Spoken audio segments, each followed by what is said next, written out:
So I've struggled with my own mental health for most of my life. My mom has depression and anxiety, and she kind of passed those genes on to me. When I was about 5 years old, I lost my uncle, who I was very, very close with. I was always a pretty shy kid, and I was also overweight, and I was bullied throughout elementary, middle, and high school, because of these things. I would either eat, cry, or self-harm to kind of cope with what I was going through. And the unhealthy coping mechanisms just made me feel so much worse.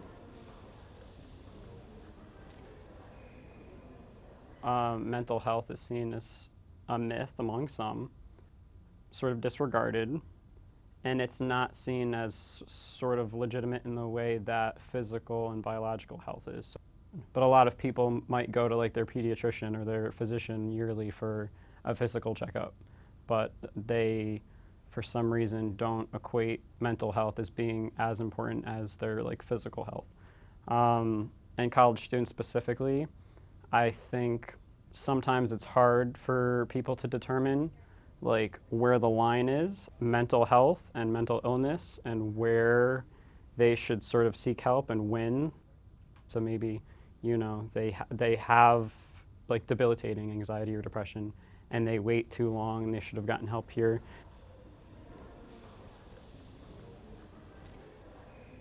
When people are experiencing mental health problems, they're kind of comparing it to what they see in media and how TV and movies portray people with mental illness. And so if you believe that somebody who has a mental illness is violent and you don't fit into that identity, which it's not even true. That's a misconception about mental illness, that someone is violent when really they're no more violent than anyone else.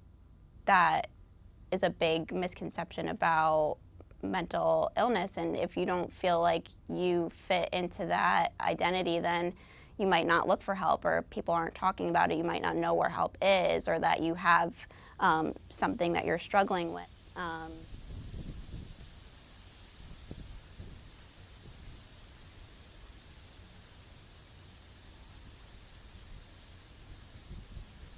When I was 15, I was rushed to the ER after a suicide attempt, and they couldn't really discharge me from the hospital without, setting up a crisis worker to come to my house the next day and, decide on a plan of action for treatment. So that was really a turning point in my life. But, I only sought help after it got, to the worst point.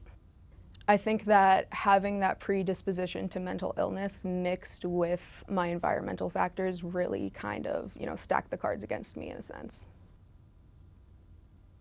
Over half of all students living with mental illness will drop out of school, and suicide is the second leading cause of death for college students. So those are like really big statistics, and that's really affecting students, especially because a lot of people who are struggling with mental illness, they aren't receiving a diagnosis until their mid-20s. So at that point in your life, you're in college and you're experiencing everything, and then also on top of that, like you're not going to maybe know what the symptoms are until that point in your life. Anxiety and depression disorders are specifically prevalent like in populations of college students. Whether that's they go into college with those disorders, that's part of it, but also the stresses of college also serve to sort of exacerbate, like it's almost like a switch.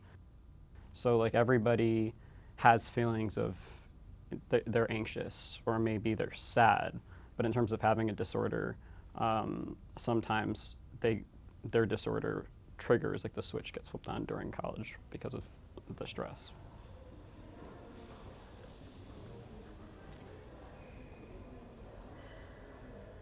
I did seek help.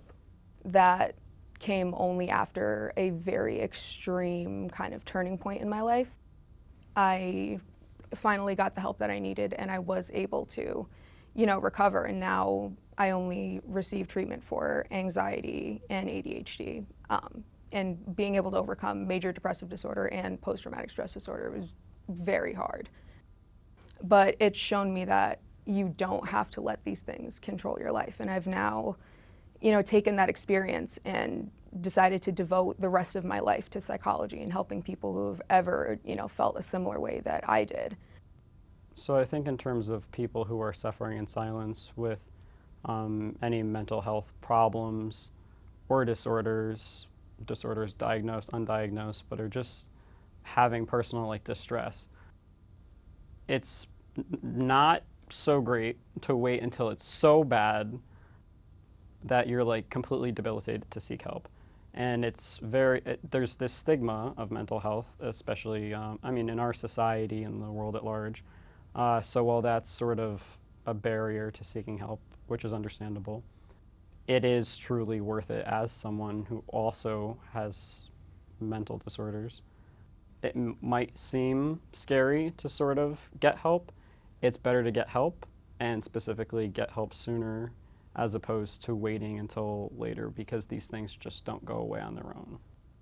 I think it's really important that people talk about it, because if we're not talking about it, then people don't think it's happening, and it is happening. And if it's happening to you, you feel like you're the only one that it's happening to. So things like this, projects like this that really shine a light on how prevalent it is, and people talking about the resources. Like, I know that there is a really awesome resource center here now, and events where they have other community agencies come in and talk about what resources they do offer, and if they're accessible, which many of them are. So talking about all the things that people can access, and understanding the whole thing better.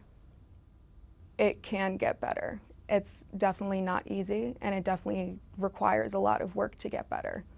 And there are going to be days where you have to work twice as hard as the next person just to get by.